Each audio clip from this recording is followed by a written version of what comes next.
ist mehr, scheiß drauf, ich will alles. Im Fall eines Falles nehm ich alles von den Armen. Hab kein Erbarmen, die Reichen sind auch nicht sicher. Mr. Falke weist sich jeden Tag in den Schlaf.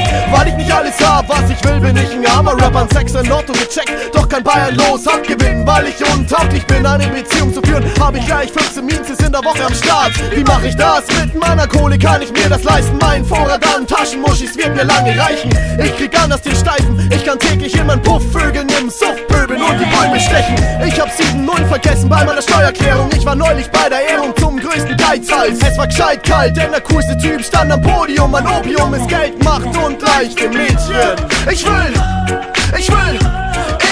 immer noch mehr. Ich will immer noch mehr. Ich will immer noch mehr.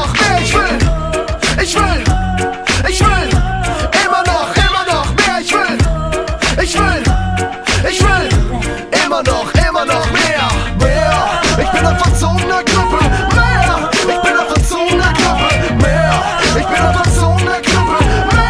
Ich bin ein verzogener Knüppel. iPhone zu Weihnachten, verdammt, ich brauch das Fünfer. Ich bin ein rechter Naserümpfer bei einem Schubeck-Menü. Bei einer 6-Sterne-Bewertung frag ich mich, wo ist das 7.? Das ist der Grund, warum ich auf Redakteure schieße. Ich mach keine Mies, ich bin Ambex Drogenbaron. Egal wo ich auf Wohn gehe und gehe, ist mein täglicher Begleiter. Und es geht weiter, mein Jacuzzi taugt mir nicht mehr. Ich will bunte Lichter und einen Flatscreen mit dazu. Ich geb keine Ruhe, ich hab nie genug von gut betuchter Atmosphäre. First Class ist für mich Pflicht. Ich miete nicht nur ein Eck, ich kauf das ganze Markt. Mal schmeiß alle Spastis raus und feier mit Kim Kardashian. Mit Eminem war ich auf den Malediven. Warum bin ich nicht dort geblieben? Weil er ein Depp ist. Er hat mich täglich damit genervt, dass ich so fresh bin. Aber weil ich nur Cash will, produziere ich jetzt mit Lil Wayne.